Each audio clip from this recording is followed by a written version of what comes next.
Frères et sœurs de l'émission La manne du ciel. La manne jaillit toujours abondamment du ciel et nous donne la vie de notre Seigneur Jésus-Christ. Cette manne nous revigore, nous donne la lumière de Dieu, du Dieu vivant, et nous brillons partout. Et notre lumière va partout dans le monde. Et les gens glorifient notre Père qui est dans les cieux. Cette émission est présentée par le serviteur Jules Komlan-Sossou de l'église missionnaire Philadelphie de Christ à Lomé, Togo. Et nous sommes si heureux de partager ces moments de joie avec vous dans la parole de notre Seigneur Jésus-Christ. Lui qui nous a révélé et créé, révélé invisible et créé visible dans ce monde pour que nous le connaissions et que nous retournons à lui dans les cieux. Mes frères, mes sœurs, vous êtes tous bénis car vous êtes les descendants d'Abraham et de Ketura, la Cananéenne, l'Éthiopienne, et vous êtes tous bénis. Et nous disions la dernière fois, cette émission que nous avons commencé avec Abraham et Ketura, nous vous disions que Ketura est une Cananéenne. Lorsque Sarah était morte dans le pays, dans le territoire de Canaan, et qu'elle a été enterrée dans la caverne de Macpéla, en face de Mamré, que Abraham avait acheté auprès d'Ephron, le fils de Heth, Heth qui est le fils de Canaan. Et donc, Abraham a pris après la mort de Sarah, sa femme, Ketura, qui est une Cananéenne, qui est de la région. Et Jésus-Christ, dont nous parlons, a manifesté sa gloire dans le pays de Canaan. Car là où a été enterrée Sarah, c'est là également que Abraham étant mort, il a été enterré. Isaac et Rebecca, Jacob et Léa ont été également enterrés là. Et nous comprenons que Jésus doit venir être également enterré dans ce territoire de Macpéla, que Abraham a acheté lui-même avec l'argent, en fonction de la révélation que Dieu de gloire lui a donnée, que lui-même viendrait sur la terre et qui s'offrirait comme l'agneau pour l'Holocauste. Mes frères, mes sœurs, il ne faut jamais oublier Genèse 22, verset 1 à 16 au moins, à 17 même, où Abraham était parti avec son fils dans le territoire de Morija pour l'Holocauste. Et son fils lui a demandé, voici le bois, voici le couteau, mais où est l'agneau pour l'Holocauste? Et Abraham avait dit ce jour à son fils, Dieu se pourvoira lui-même de l'agneau pour l'Holocauste. Et Abraham, croyant en Dieu, c'est ça, il faut croire en Dieu. Il est le Dieu de l'impossible. Rien n'est impossible à Dieu. Il a cru en Dieu. Et Abraham a pris le couteau, allait égorger son fils, quand Dieu l'a appelé depuis les cieux. L'ange de l'Éternel a appelé Abraham depuis les cieux et lui a dit, ne fais rien à l'enfant. Ne lui fais rien. Je sais maintenant que tu crains Dieu et que tu ne m'as pas refusé ton fils. Et nous voyons que l'ange de l'Éternel qui parlait à Abraham est bien Dieu. Et l'ange de l'Éternel l'appela une seconde fois des cieux et lui dit, Abraham, je le jure par moi-même, parole de l'Éternel. Donc, celui qui jure par lui-même est l'Éternel. Et c'est éternel. Et l'Éternel est Dieu. Et c'est Dieu est l'ange de l'Éternel. Et donc, à partir de là, nous savons que Abraham ils ont eu un bélier. Dieu leur a donné un bélier ce jour. Ils ont fait le coup. Il reste que Dieu même viendra se pourvoir comme l'agneau pour l'Holocauste. Et Abraham a tout fait pour acheter ce terrain, là où il devait immoler son fils. Il a acheté le territoire de Macpéla auprès des enfants d'Ephron, qui est le fils de Heth, et lui-même qui est le fils de Canaan. Et donc, nous voyons que Abraham ayant pris une femme de Canaan, Canaan que dans la Bible on nous a appelé le territoire, l'Éthiopie, et c'est très important, l'Éthiopie, qui est Canaan, il est très important de le savoir. Parce que dans plusieurs parties de la Bible, on a dit l'Éthiopie et Pout. Or, Pout est le petit frère direct de Canaan, les fils de Cham. Cham a eu 4 garçons. Cham qui a ri en voyant son père nu. Cham a eu 4 fils. Il y a le premier qui s'appelle Couche, le dernier qui s'appelle Couche, le troisième qui s'appelle Misram, le second qui s'appelle Pout, et le premier qui est Canaan. Genèse 10, verset 6. Et nous voyons que dans Genèse 10, verset 15, nous voyons que les fils de Canaan sont, et c'est très important, les fils de Canaan, eh bien, sont Zidon et Heth. À partir de cette notion, nous comprenons que Abraham, après la mort de sa femme, Sarah, a pris une femme de ce pays-là, ce pays qui est le pays de Canaan, là où il a acheté le territoire de Macpéla, eh bien, il a été enterré là. Isaac aussi, son fils, a été enterré là.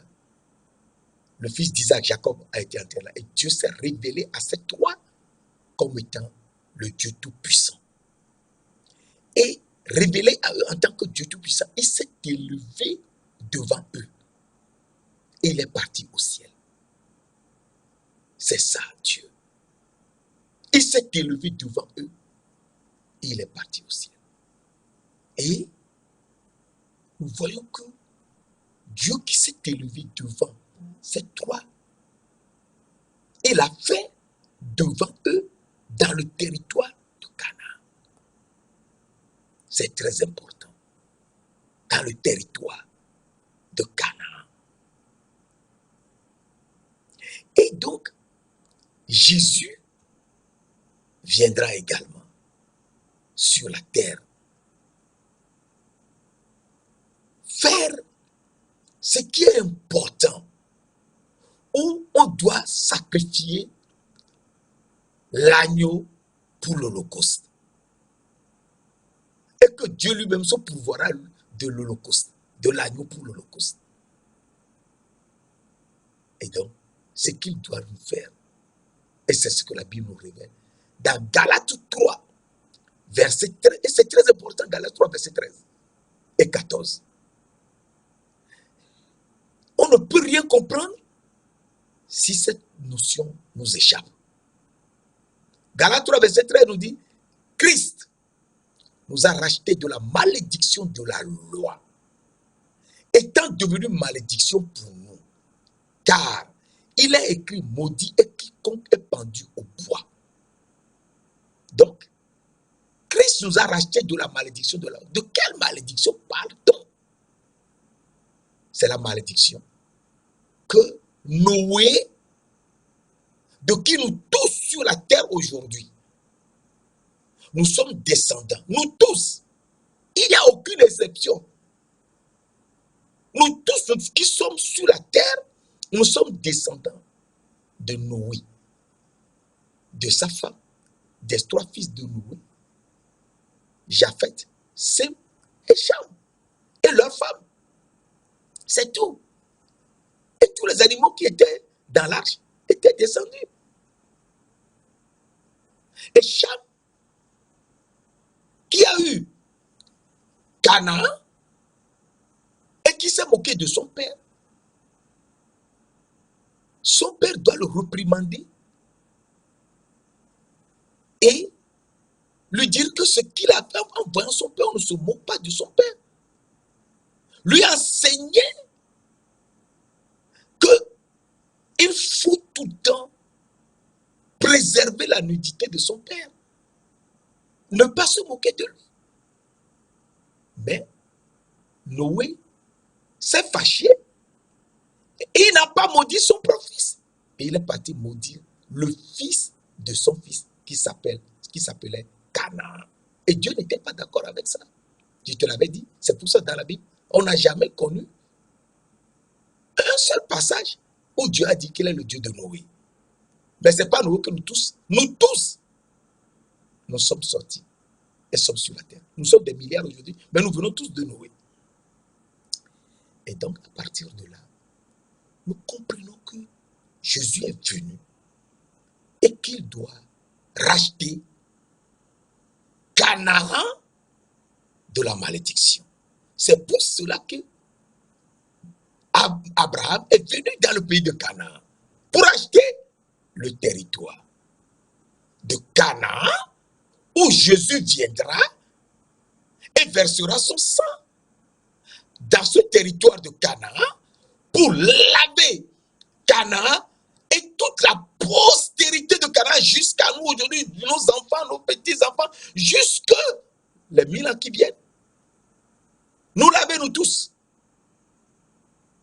Et il s'est fait malédiction pour nous tous. Et à partir de là, verset 14, Galates 3, verset 14, afin que la bénédiction d'Abraham, voilà le secret, eut pour les païens son accomplissement en Jésus-Christ. Et que nous reçussions par la foi l'Esprit qui avait été promis. Et donc, cette bénédiction d'Abraham est pour les païens. Mais les païens qui sont en Jésus-Christ, donc qui croient en Jésus-Christ. C'est ça. Il faut croire en lui. Il faut avoir la foi en Jésus-Christ. Il faut croire en lui. Et donc, à partir de là, nous voyons que les païens et ces païens, Dieu nous montre que ces païens, ce sont ceux qui sont les descendants d'Abraham et de Ketura. Et c'est là où c'est tellement intéressant. Les païens dont Dieu parle, ce sont les descendants d'Abraham et de Ketura, la Cananéenne, l'Éthiopienne. Je t'avais déjà expliqué. Dans la descendante, les Madians, parce que Ketura a fait 6 garçons à Abraham. Le premier, je te relis ça, le premier s'appelle,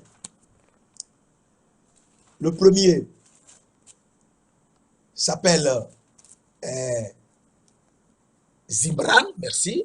Le premier s'appelle Zimran. Le second s'appelle Jokshan. Le troisième s'appelle Midan. Le quatrième s'appelle Madian. Le cinquième s'appelle Gisbak. Et le dernier, le sixième, s'appelle Chouach. Et Abraham a envoyé les 6 fils auprès de leur grand frère Ismaël, que Agar l'égyptienne lui avait donné. Parce que Agar est l'égyptienne, il ne faut pas oublier. Lui avait donné. Et nous voyons que les 6 garçons sont renvoyés, sont envoyés auprès de leur grand frère Ismaël pour ne pas disputer les biens d'Abraham avec Isaac. Et ils sont partis. Et Ketura et Abraham sont restés dans le pays de Canaan. Et à la mort d'Abraham, nous avons vu Isaac et Ismaël l'ont enterré avec les gens qui sont là-bas. Genèse 25, verset 9. Et ils l'ont enterré dans le territoire de Mapéla, qu'il avait enterré, acheté auprès des fils de Heth, qui sont les fils de Canaan, et là où il avait enterré Sarah. Et donc nous comprenons tout doucement que Abraham est celui-là justement que Dieu de gloire a montré d'acheter ce territoire et que lui-même viendra sur la terre et s'offrira à nous le cause en tant qu'agneau de Dieu dans ce territoire. Parce qu'il avait donné un bélier à Abraham et à son fils. Mais lui-même sera l'agneau qui viendra.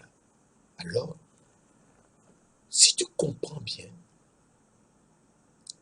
tu constateras que Dieu nous a révélé, et c'est une révélation. Dieu de gloire nous a révélé de son propre sang en tant que le sang de l'agneau. Et c'est très important de savoir cette partie. Dieu nous a révélé, nous, à partir de son propre sang.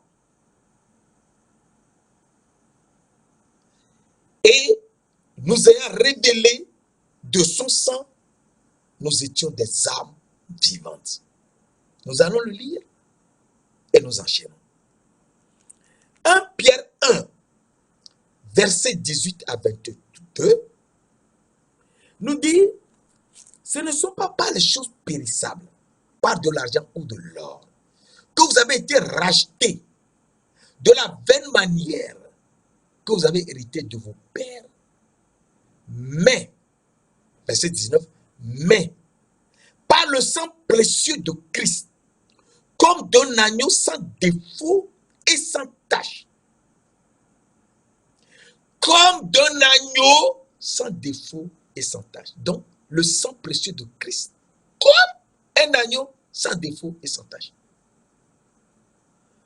Prédestiné, verset 20, prédestiné avant la fondation du monde et manifesté à la fin des temps à cause de vous. Verset 21. Qui par lui, croyez en Dieu, lequel l'a ressuscité des morts et lui a donné la gloire afin que notre foi et notre espérance reposent sur Dieu. Verset 22. Nous ayant purifié nos âmes, ayant purifié vos âmes, ayant purifié vos âmes, en obéissant à la vérité. Aimez-vous, ayez un amour fraternel sincère. Aimez-vous les uns les autres de tout votre cœur. Donc,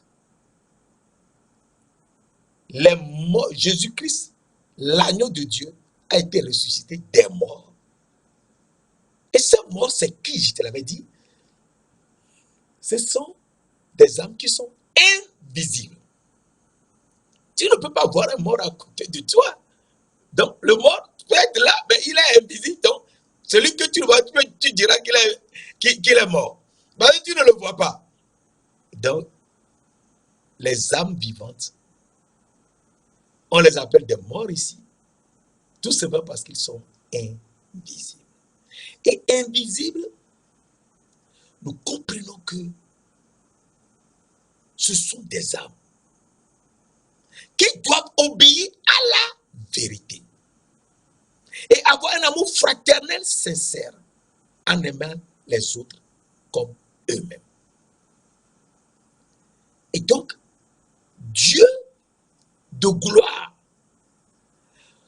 nous a révélé de son propre sang, du sang de Christ, comme d'un agneau, des âmes vivantes, qui sont également des agneaux, mais invisibles. Ce sont des agneaux, mais ils sont invisibles. Et c'est très important, mes frères, mes sœurs. Et ces agneaux qui sont invisibles, Dieu les a élus avant la fondation du monde. Et c'est ça qui est important. Dieu a élu ces agneaux avant la fondation du monde. Je te lis un passage très important. Dans Éphésiens, c'est dans Éphésiens que ça se trouve. Dans Éphésiens 1, versets 3 et 4, béni soit Dieu, le Père de notre Seigneur Jésus-Christ, qui nous a bénis de toute bénédiction spirituelle dans les lieux célestes en Christ. Et c'est ça. Dieu nous a bénis de toute. Nous a bénis, on a dit, on n'a pas dit qu'il nous bénira, non.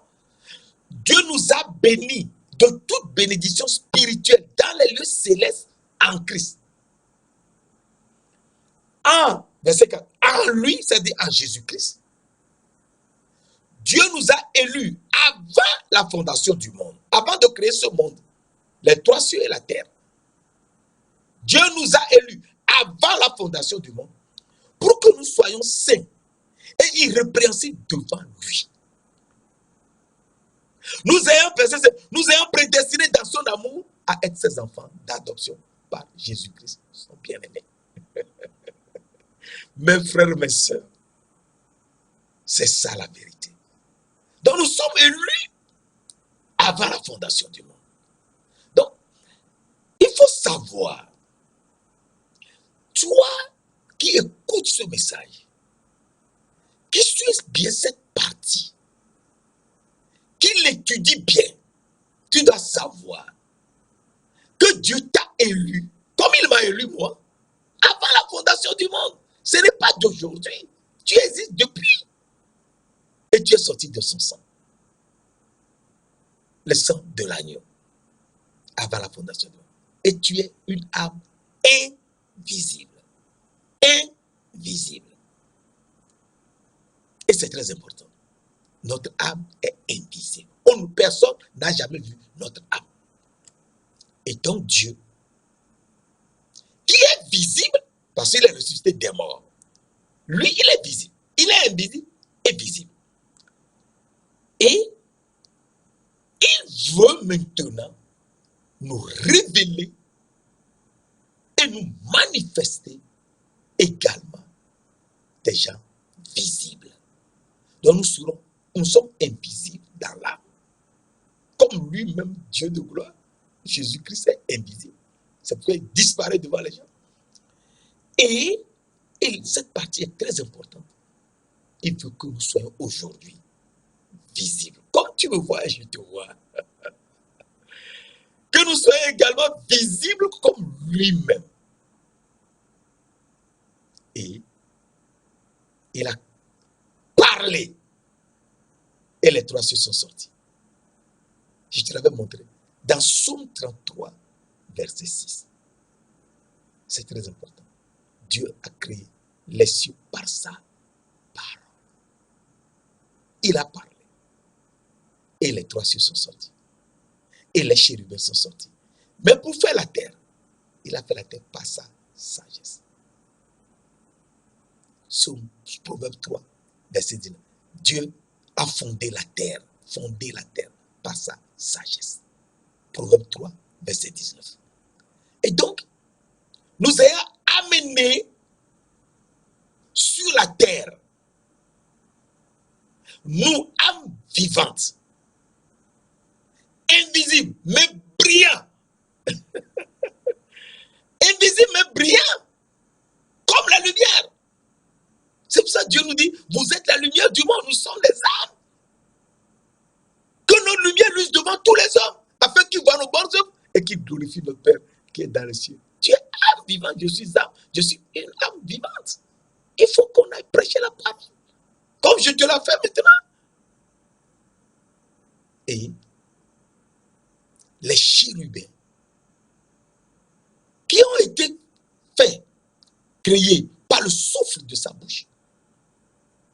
Tu as soufflé. Et les chérubins sont sortis à milliards. Eh bien, ils nous ont portés sur leurs mains et ne pouvaient pas nous voir. Et je te l'avais lu. Je te relis ça aujourd'hui. Oh Seigneur de Doula. Nous relisons. Et c'est très important. Ézéchiel. Nous lisons ça dans Ézéchiel. Ézéchiel 1. Verset 27. 26 à 28. Au-dessus du ciel, qui était sur leur tête. Non, ils ont porté une partie du ciel qui était sur leur tête. Ézéchiel 1, verset. Oh, tu peux lire depuis le début, mais moi je choisis 26 à 28 rapidement. Au-dessus du ciel, qui était sur leur tête, il y avait quelque chose de semblable à une pierre de saphir, en forme de trône. C'est ça. Nous sommes venus sur la terre, sur un trône. Nous sommes des rois. C'est ça. En forme de trône. Et sur cette forme de trône, je lis Ézéchiel 1, Ézéchiel dans l'Ancien Testament. Et sur cette forme de trône, apparaissait comme, c'est ça comme, apparaissait comme une figure d'homme, comme une figure d'homme placée dessus, en haut. C'est ça. Apparaissait comme, sauf que ce n'est pas visible. C'est comme on dit, comme le Saint-Esprit est venu sur Jésus comme une colombe. Comme on a dit, ce n'est pas une colombe. Les gens qui dessinent la colombe partout là, non, c'est pas la colombe. Comme une colombe. Donc c'est celui à qui Dieu a voulu faire la révélation, qui voit la chose arriver comme telle et qui est entré en Jésus. C'est tout. Pour que lui voit que c'est la personne. Verset 28. Tel l'aspect de là qui est dans la nuit, en un jour de pluie. Ainsi était l'aspect de cette lumière éclatante que les chérubins portaient au-dessus de la tête. De cette lumière éclatante qui l'entourait, c'était une image de la gloire de l'Éternel. Et donc cette image de la gloire de l'Éternel, c'est qui? Et c'est très important.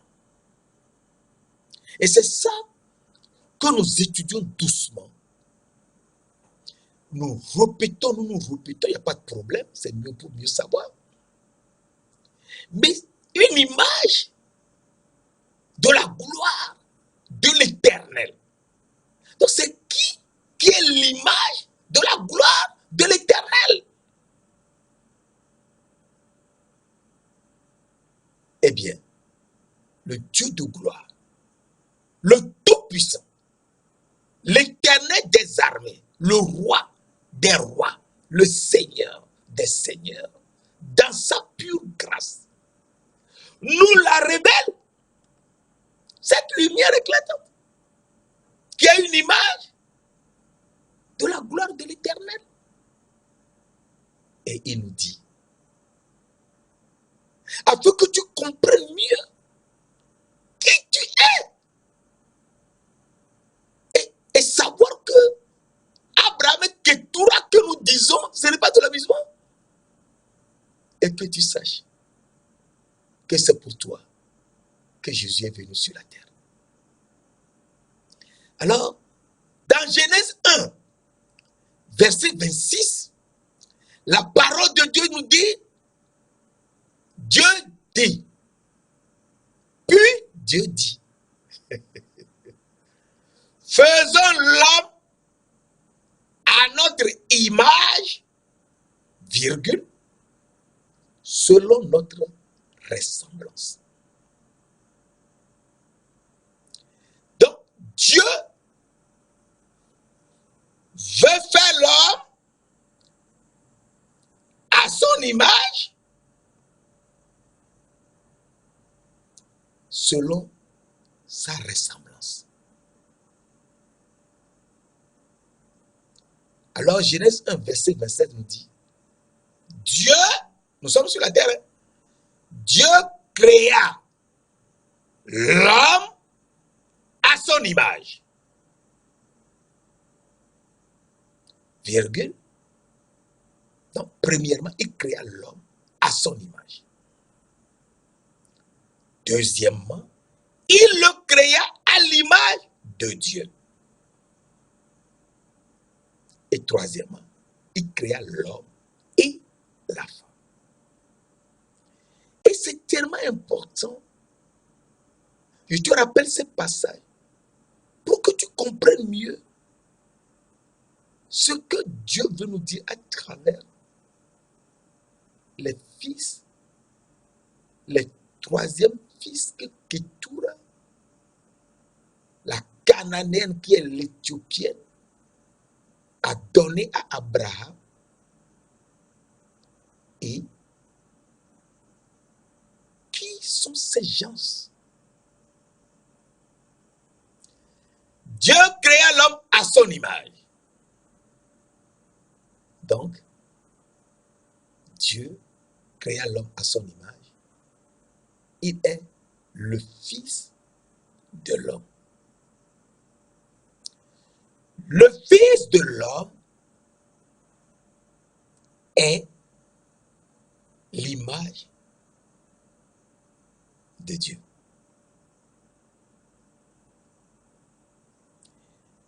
Dieu créa l'homme à son image. Et il nous dit dans Jean 3, verset 13. Jean 3, je te lis ça rapidement. Jean 3, verset 13.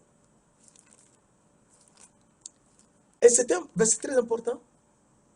Personne n'est monté au ciel, si ce n'est celui qui est descendu du ciel, le Fils de l'homme qui est dans le ciel. Donc il y a un homme dans le ciel. C'est son fils qui est venu. Donc son fils est le Fils de l'homme. Alors Jésus lui-même, un jour, il demanda à ses disciples, qui dit-on que je suis, moi, le Fils de l'homme? Matthieu 16, verset 13. Qui dit-on que je suis, moi, le Fils de l'homme? Donc, Jésus est lui-même le Fils de l'homme. Et tu verras dans plusieurs passages du Nouveau Testament, le Fils de l'homme, le Fils de l'homme. Et le Fils de l'homme, c'est par lui que les anges montent au ciel. Oui. Dans Jean 1, verset 51, la parole de Dieu, Jésus leur dit, en vérité, je vous le dis, vous verrez désormais le ciel ouvert et les anges de Dieu monter et descendre sur le Fils de l'homme. Donc, c'est par le Fils de l'homme que les anges de Dieu montent au ciel. Et c'est également par lui qu'ils descendent du ciel sur la terre. Oui. Cela veut donc dire, s'ils sont descendus du ciel par le Fils de l'homme, donc ils sont descendus en nous portant sur leurs mains. C'est ce que je t'ai lu tout à l'heure dans Ézéchiel 1, verset 26 à 28. Et donc, en descendant du ciel, ils nous ont portés sur la terre. Oui. Donc nous sommes les fils de l'homme, nous sommes également fils de l'homme, oui. Et si nous sommes fils de l'homme, c'est ce que la Bible nous montre dans Somme 8, verset 5 à 7. Et je l'ai lu la dernière fois. Qu'est-ce que l'homme pour que tu te souviennes de lui? Et le fils de l'homme pour que tu prennes garde à lui. Donc, nous savons que le fils de l'homme, petit f, que nous sommes, ce n'est que dans l'Ancien Testament qu'on le trouve. Mais dans le Nouveau Testament, on ne trouve pas le Fils de l'homme avec petit f, mais avec grand f. Et donc, Jésus, l'agneau de Dieu, est venu sur la terre en tant que Fils de l'homme pour que nous sachions que nous sommes comme lui, donc des fils de l'homme. Il n'est pas différent de nous. Il est homme comme nous. Il est homme comme nous. Et il est venu par une femme vierge. Il est venu par une femme vierge pour briser la tête du serpent. Et il a brisé la tête du serpent. Il est écrit. Et s'est laissé mordre au pied par le serpent lorsqu'il a été cloué à la croix. Ses pieds ont été cloués. Les pieds ont été mordus par le serpent. Et Jésus, qui est fils de l'homme, nous montre le deuxième volet de Genèse 1, verset 27. Dieu le créa à l'image de Dieu. Dieu créa l'homme à l'image de Dieu. Et donc, nous devons connaître celui qui est l'image de Dieu pour comprendre qui nous sommes, parce que c'est Jésus qui est le Fils de l'homme. Et nous sommes également fils de l'homme. Jésus veut nous montrer également qu'il est l'image de Dieu, afin que nous aussi nous sachions comment être fait pour être l'image de Dieu. Eh bien, il nous montre dans 2 Corinthiens 4, verset 3 à 4. Je te l'avais lu la dernière fois, je fais que me répéter moi. Pour qu'on comprenne mieux ce que nous disons. Ce ne sont pas des prédications à l'air, ce sont des exhortations. Pour qu'on étudie cela pas à pas et qu'on avance doucement. Si notre évangile est 2 Corinthiens 4, verset 3, 4, si notre évangile est voilé, il est encore voilé. Il est voilé pour ceux qui périssent, pour les incrédules, dont le Dieu de ce siècle a aveuglé l'intelligence, pour qu'ils ne vissent pas briller la splendeur de l'évangile de la gloire de Christ, qui est l'image de Dieu. Et c'est tellement important, l'évangile de la gloire de Christ, qui est l'image de Dieu, car il faut noter que Christ est l'image de Dieu. Et si Christ est l'image de Dieu, eh bien, nous voyons que Jésus a dit un jour, moi et le Père, nous sommes un. Si donc Jésus est un avec le Père, cela veut dire que lui et le Père, c'est la même personne. Moi et le Père, nous sommes un. Et donc à partir de là, nous savons que Jésus est le Père et le Père, c'est Jésus. Et là, les Juifs ont voulu lapider et il leur a dit, celui que le Père a sanctifié et envoyé dans le monde. Vous lui dites, tu blasphèmes, et cela parce que j'ai dit, je suis le Fils de Dieu. Donc Jésus est le Fils de Dieu. Donc, il nous faut, nous aussi, être fils de Dieu pour que nous lui ressemblons. Et à partir de là, nous comprenons que s'il nous faut être fils de Dieu pour lui ressembler, eh bien, il faut que l'Esprit de Dieu nous conduise.